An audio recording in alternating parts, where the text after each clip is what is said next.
if they're not coming into the truth, if they're not coming into the way with us, we got to separate. And you live in the light and let your light spread. And you're not going to influence everybody. So you got to take that hurt. You might have to lose some people because they don't want to accept the truth. They want to love the lie. You got to love the truth. If they want to love the lie, they have to love the lie by themselves. That's their choice. Everybody has their own choice to make. But you have to take your salvation and work it out.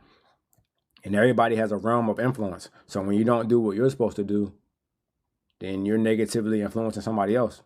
Let me start on verse 10 again. And with all deceivableness of unrighteousness. It's a deceivableness of unrighteousness because people are making it look like it's okay.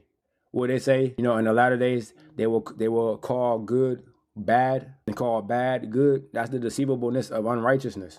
And with all deceivableness of unrighteousness and them that perish, because they received not the love of the truth, that they might be saved. You got to receive the love of the truth so that you can be saved. You can't live in the lie. You got to receive the love of the truth. Take what comes with that. Take the correction. Take the loss.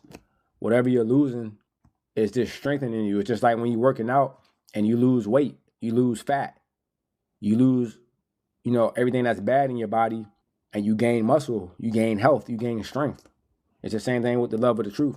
You got to take the correction, take what comes with that, and get rid of whatever you don't need. Get rid of the evil, get rid of the darkness, get rid of the sin, that you might be saved. What did it say? That they might be saved.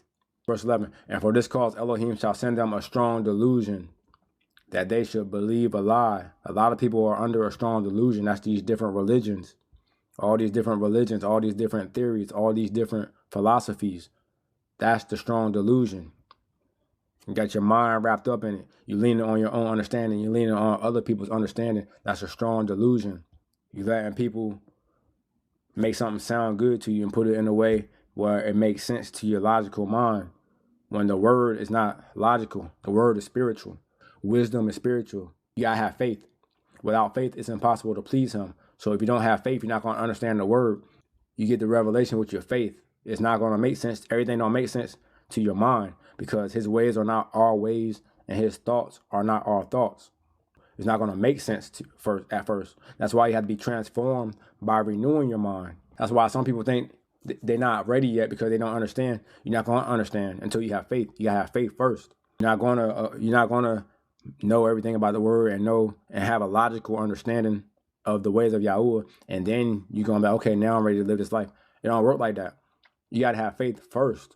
That's why he does wonders with the foolish things of man. Those that are spiritually discerned, meaning those that are not aligned with Yahuwah, those are not children of Yahuwah, find the ways of Yahuwah as foolishness. Because you got to have faith first. If you don't want the truth, everybody that's not in the truth, you in the lie. Because everything outside of the truth is a what? It's a lie. That's the only other option. There's no in between. That's why he's not the author of confusion. It's either one way or the other.